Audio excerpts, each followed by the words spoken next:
Olá pessoal, meu nome é Bianca Pereira Fernandes Ribeiro, sou discente da Universidade Estadual de Santa Cruz, referente ao polo de Ibicuí, Bahia, e estou aqui para falar um pouco sobre a importância dos níveis de energia para com a construção da tabela periódica. Não tem como falarmos sobre essa construção da tabela periódica se antes a gente não falar um pouco sobre o modelo atômico atual. Segundo o modelo atômico atual, não é possível determinar os valores permitidos de uma energia para elétrons de um átomo. Levando em consideração o princípio de incertezas de Heisenberg, é impossível determinar simultaneamente a posição e a quantidade de movimento m e v, movimento e velocidade, de um elétron com exatidão e certo instante. Em virtude desse fenômeno, o elétron é considerado uma partícula-onda com trajetória desconhecida, ocupando uma região denominada orbital. Orbital é a região onde há grande probabilidade de um elétron ser encontrado. Cada orbital apresenta uma forma geométrica e são conhecidos apenas 4 subníveis. E esses subníveis eles são representados por letras, e essas letras são S, P, D e F, pois são conhecidas apenas 4 desses que são os mesmos, são os subníveis, são os únicos, são esses 4 que foram citados. Verifica-se que a radiação correspondente à energia liberada quando um elétron passa de um nível mais afastado do núcleo para um mais próximo. Na verdade, uma composição de ondas luminosas. Conclui-se, então, que os níveis são compostos por subníveis de energia, que no caso foi o que eu disse, né? Mas teve uma pessoa que foi muito importante para o princípio de tudo isso, né? Que foi que ele desenvolveu um diagrama, e esse diagrama foi o diagrama de Pauling. O diagrama de Pauling, em 1904 a 1905, foi um dos maiores químicos de todos os tempos. Ficou conhecido Louis Carl Pauling, nessa época foi conhecido um dos mais importantes químicos da época. Foi ele quem confeccionou um esquema que indica a ordem crescente de energia dos subníveis de um átomo. Vou demonstrar aqui para vocês esse diagrama que ele fez. O diagrama de Pauling foi esse daqui. Essa escala de energia, no topo tá lá 1, 5 e foi a ordem crescente que ele fez. 1, 5, 2S, 2P, 3S, 3P, 3D, 4S, 4P, 4D, 4F, 5S, 5P, 5D, 5F, 6S, 6P, 6D, 7S. Então, nessa ordem crescente, foi trabalhada esse diagrama de Pauling. E diante desse diagrama de Pauling, que conseguiram desenvolver, a princípio, a unificação de muitas propriedades, de muitos conceitos importantes. E após isso, foi descoberto o número atômico Z. O número atômico Z é o número de prótons contidos no núcleo. Serve para indicar a qual elemento químico o átomo pertence, isto é, com base nele é possível conhecer o tipo de elemento químico o qual estamos trabalhando. Z igual a P. Número de massa é a soma do número de prótons com o número de nêutrons. O número de massa indica a massa total do átomo. Os elétrons são relevantes para o cálculo, pois representam massa desprezível, que é representado por A igual a P mais N ou A igual a Z mais N. Elemento químico. Segundo os pesquisadores Davis e Seaborg, chamamos de elemento químico as substâncias que passam pelas manipulações químicas sem sofrer decomposição em estruturas mais simples. Para representarmos os elementos atribuídos um símbolo a cada um deles. A palavra íon significa viajante. Isto se deve ao fato de que os íons, que são átomos contendo quantidades de prótons, elétrons diferentes pode se movimentar em soluções. Aí também tem os cátions, que formam-se quando um átomo cede elétrons, tomando sua carga elétrica positiva, uma vez que o número de elétrons, ou seja, as partículas de carga negativa, torna-se menor que o número de prótons, ou seja, as partículas positivas. E também temos os ânions, né? Que os ânions são os que formam-se quando um átomo recebe elétrons, tornando sua carga elétrica negativa, uma vez que o número de elétrons torna-se maior que o número de prótons. Observe-se a formação de íons no composto fluoreto de líquido LiF, que no caso já são as siglas que a gente vai ver mais para frente lá na tabela periódica, ela já formada. Então, diante disso, foi estudado todos esses conceitos, e diante desses conceitos, no caso que eu já disse, o atômico, o número atômico que é representado pelo Z, é a sigla chamada, a sigla que representa o número atômico é a letra Z. Aí, diante disso, já vem a sigla acompanhada também com o número de massas, que é representada pela letra A. E assim sucessivamente. Então, tudo que foi sendo desenvolvido e foi sendo descoberto, eles foram descobrindo as suas composições e também descobrindo a sigla que iria representar. E é isso que vem representando lá na tabela periódica. A molécula é a união ou grupo de átomos formados por ligações covalentes. A molécula é a menor partícula de uma substância molecular que conserva suas propriedades típicas.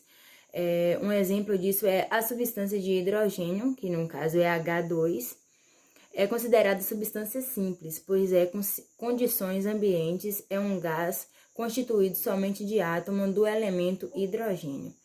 Temos também a alotropia, que são as substâncias simples podem ser encontradas com diferentes atomicidades ou arranjos dos átomos. Isso significa que, mesmo sendo formadas pelos mesmos elementos químicos, duas substâncias simples podem apresentar propriedades diferentes. É o caso do carbono na forma do grafite e diamante. E também é o caso do enxofre, do fósforo e do oxigênio.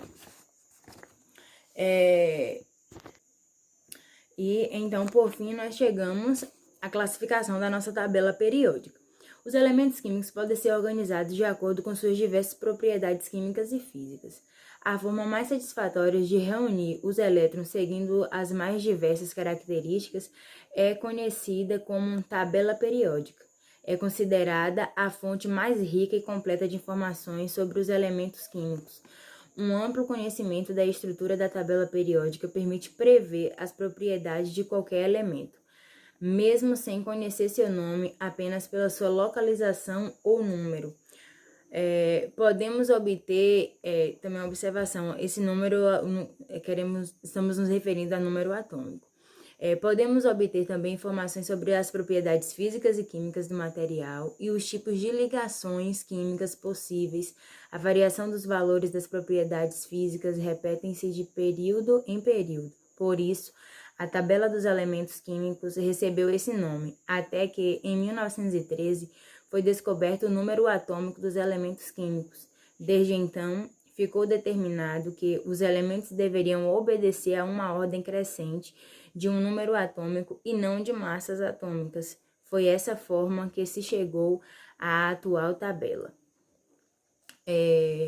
A tabela periódica dos elementos, ela é composta por grupos definidos. Aí temos, do nosso lado esquerdo, nós temos, deixa eu conseguir, ver se consigo mostrar para vocês a minha tabela aqui.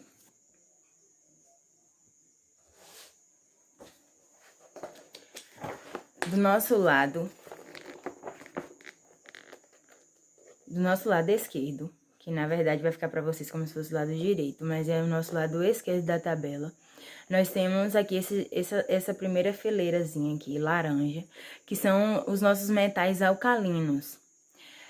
Os amarelos, que é o que está seguindo essa fileirinha aqui, são os metais alcalino terrosos, perdão, porque não tô conseguindo recordar o nome, alcalino terrosos. Toda essa partezinha aqui são os metais de transição.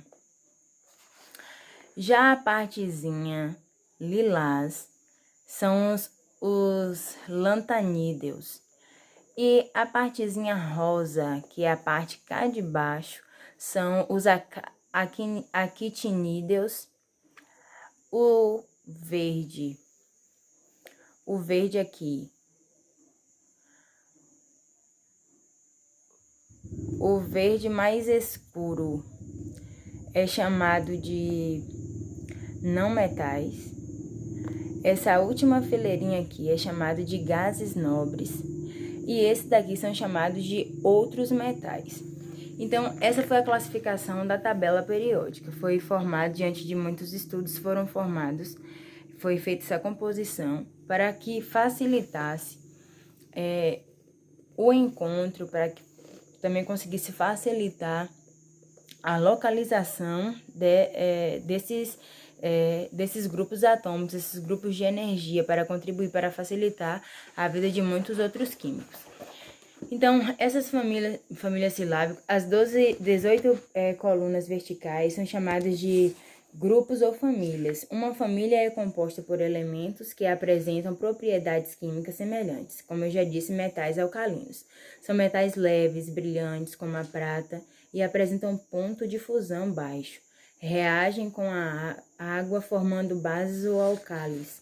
Daí sua denominação em condições ambiente a 20 graus Celsius e um átomo. Todos são sólidos, com exceção de frâncio, que apesar de ter sido isolado em pequenas quantidades, supõe-se que seja líquido. Metais alcalinos terrosos são encontrados na composição de rocha, como o calcário e o basalto. São bastante reativos, porém menos que os metais alcalinos. Famílias do boro e do carbono, encontrados nessas famílias metais, semimetais e um ametal, o carbono. Na família 4A, em particular, encontra-se um elemento básico, a vida, o próprio carbono. Há um ramo específico da química que estuda os compostos de carbono, a química orgânica. Família do nitrogênio e calçogênios. É composta por metais, semimetais e ametais. O oxigênio é o elemento mais abundante na crosta terrestre, pois participa da composição da parte sólida, que é representada pela sigla SiO2, da líquida H2O e da gasosa HO2. Halogênios são ametais, são corrosivos e venenosos. Podem ser usados como bactericidas. Flúor e cloro esses são gases. O bromo é líquido e o iodo é sólido à temperatura ambiente. Gases nobres são chamados nobres ou inertes, porque em condições ambiente não formam compostos com outros elementos, uma vez que já estão estabilizados em 2, que é representado pela sigla He, ou 8 elétrons na última camada eletrônica. As 7 linhas horizontais são chamadas períodos. Esse número está relacionado com o número de camadas eletrônicas que o átomo possui, K, L, M, N, O, P e Q.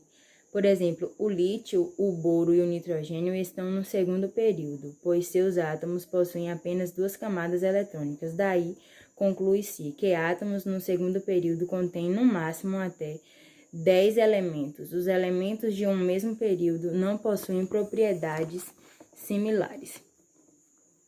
Então, essa foi a composição da nossa, um pouco do que compreendi a respeito da composição da nossa tabela periódica, e por isso é só.